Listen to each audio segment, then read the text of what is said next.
The Minnesota Vikings traveling to the Los Angeles Rams. That's their prize for uh, winning 14 games this season, which is just stupid to say. You win 14 games in a season, and you got to go on the road in LA, face Sean McVay, Matt Stafford. It's just not only do you have to go on the road, you have to go all the way across the country. Yeah, and again, and face Sean McVay, Matthew Stafford, and brutal consolation prize for not beating the Detroit Lions, which we'll get into a little bit of the reasons why. I think that there's a little bit of carryover there and something I might be worried about with Minnesota. But ultimately, what is your matchup that matters here for Monday Night Football in the final game of the wild card weekend? Yeah, again, you look at what the Rams do so well and who does so well for them. It's those receivers. It's Puka Nacua in particular, who is the top receiving grade of any wide receiver this season at 93.0. Plus, he's coming off a week of rest.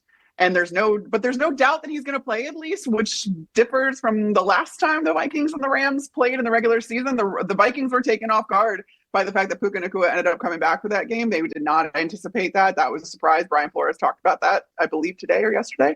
So now there's no surprise. You know you have to game plan for him. And good Lord, they're going to. Byron Murphy, Stephon Gilmore versus Puka Nacua and Cooper Kupp, I think, is my matchup that matters. Here's the thing. Minnesota blitzes the ever-loving you-know-what out of you. And as good as that is up front, that leaves the guys on the back end kind of more on an island, more in that man coverage role. They run a lot of man coverage as a result of all of that. So you need to be on lock when you're dealing with multiple receiving threats like you are with the Los Angeles Rams. Byron Murphy, 72.6 coverage grade. That's top 25 out of all corners. Great. 6 interceptions this year. 2 dropped interceptions on top of that, so he could have more. 15 stops. 18 plays of 15 or more yards allowed, though, which is near the it's I think top third among those qualified corners in a bad way, not in a good way. He should not give up that many explosive plays, especially against this team that is so good at that. You look at Gilly Locks, Stephon Gilmore, 60.4 grade, which is very average for corners, 16 stops, that's top 20. So these guys have their strengths. They have, different metrics, advanced metrics that you can pull that tell you, all right, they can, if they're really playing well, they're really, really good. But you need to do consistently well for all 60 minutes against this passing attack with Matthew Stafford again at the helm, who knows how to get the ball to his guys. And his guys who are some of the best in the league, still multiple receiving options there. The Rams will have to deal with that on the other side too, with multiple receiving options for the Vikings. But I think a lot of this is going to come down to this defense limiting and getting the takeaways that they've been known to get this season. They're one of the best teams at getting takeaways, one of the best defenses, so much so that guys like Cam Bynum and Josh Metellus have elaborately coordinated celebrations should the defense get any of these takeaways. They've been doing it all season long. They literally prepare them before these games in anticipation of getting takeaways. That's how often they've come.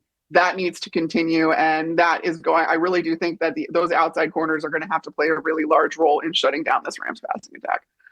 I think the matchup that matters here for me is how the Vikings perform in the red zone. They were, I believe, 0 for 4 in the red zone last week against the Detroit Lions, and it was a big reason why they were not able to keep pace with them in that game. Sam Darnold in the red zone against the Lions last week, 2 for 11, 7 yards, a turnover-worthy play, and just a 26.6 passing grade.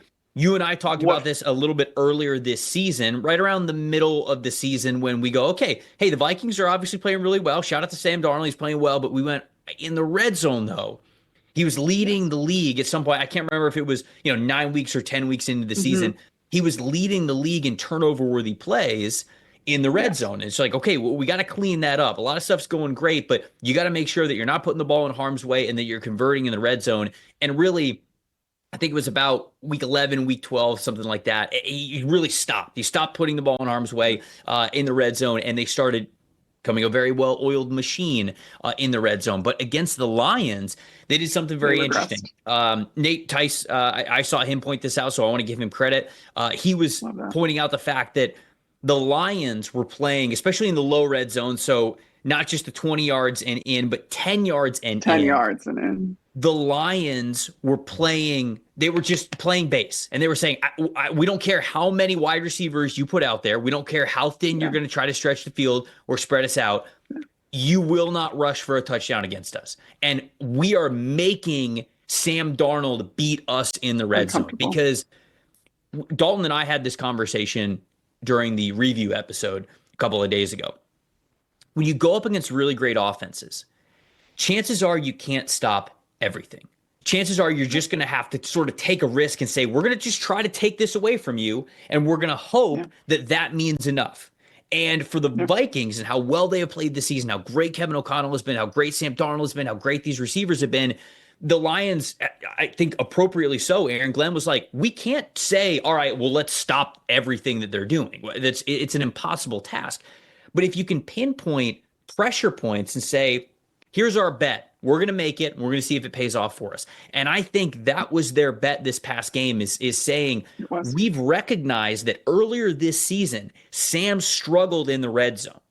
So we're going to try to bring back those bad trends by forcing him to beat us with his arm in the red zone. And it was an area where they really fell short this past week. So when you look at the Rams, they're 16th in overall defensive grade in the red zone this season, 26th in the NFL in coverage grade at just a 57.6. So kind of a favorable matchup here, it seems, for the Vikings to have a little bit of a get-right game in this very important category.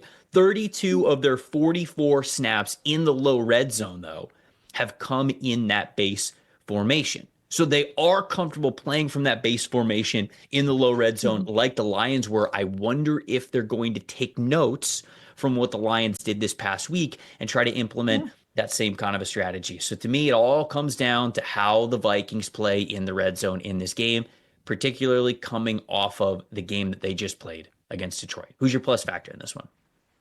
Well, it's interesting. Yeah.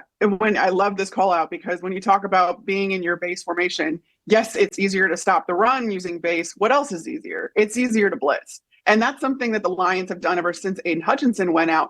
Their blitz rate has gone through the roof, and especially in that game against Minnesota, because that was Aaron Glenn hedging his bet, saying, I can't do everything, especially because my secondary is beat to hell.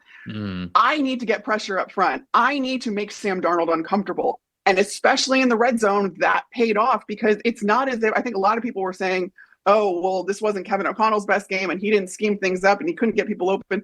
Guys were open. Sam Darnold wasn't seeing them. And that's exactly the thinking behind what Aaron Glenn decided to do for the Detroit Lions was, all right, we can't cover all three levels against this Minnesota Vikings team. What we can do is we can prevent the ball from coming out in the first place, and we can make Sam Darnold see ghosts again. And it happened right after I talked about how Sam Darnold was like now Sam Cool and wasn't seeing ghosts anymore. So, of course.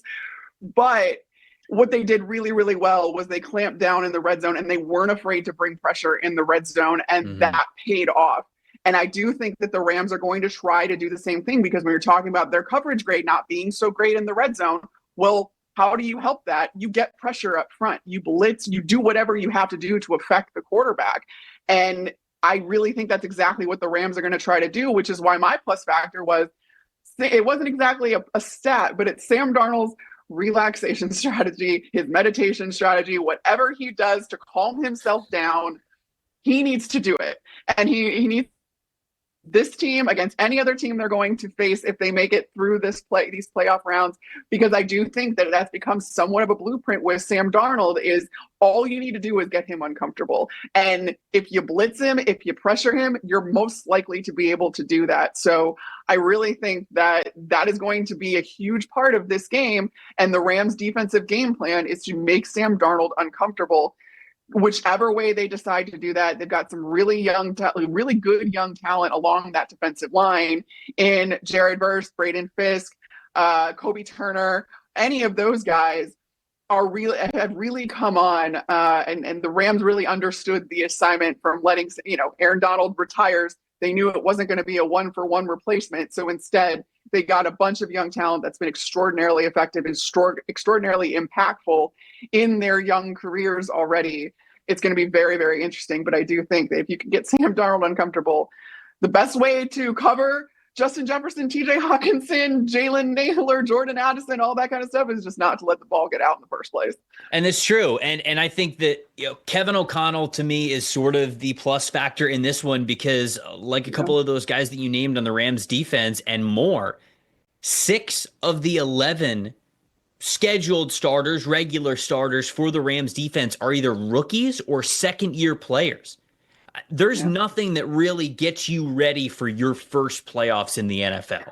And so it's hard to imagine that a lot of these young guys are going to be playing super fast and free, even with an experienced head coach and quarterback and offense and everything like that. On the defensive side of the football, can Kevin O'Connell really pick on these young guys playing in their first playoffs? That is something that I think is a major plus factor here that I don't know the answer to, but I know that it's sometimes tough for rookies just to, I mean, they're there, right? It is the play. They're going to be hyped for it. And I know they're going to want to put their best foot forward, but sometimes in those big moments, it's tough to come out of the gate just absolutely on fire. And so it's not like it's just 1 or 2 rookie or young players in a veteran defense. Half of the defense for the Rams are either rookies or second-year players. So to me, what Kevin O'Connell can do to try to put these young guys in conflict. Now, I've had former players tell me this before. Hey, when you get to the playoffs of your rookie year, you're not a rookie anymore. You played an entire NFL regular season. You don't get to call yourself a rookie anymore. There's no rookie excuses. But the playoffs, I think, you're a different beast. So to me, it is Kevin O'Connell and how he can pick on those young players. Anything else on this game before we get out of here? No, I'm going to be there, or I should be there, provided everything gets resolved and these wildfires don't get too out of control. But yeah, I should be there. So I'm very interested to kind of talk to some of the guys and see how it goes, and we'll see. Well, I hope that for you, obviously, because I hope that for everybody around where you're living. Everybody stays safe from the fires and everything like that. Thanks for watching, everybody. Make sure you like and subscribe the video. And if you don't have a PFF Plus subscription, you can get one to see all the premium stats that we talked about here on the show, plus the expert betting and fantasy advice over at subscribe.pff.com. The description is also right below. So if you are not a PFF Plus subscriber, you can become one today.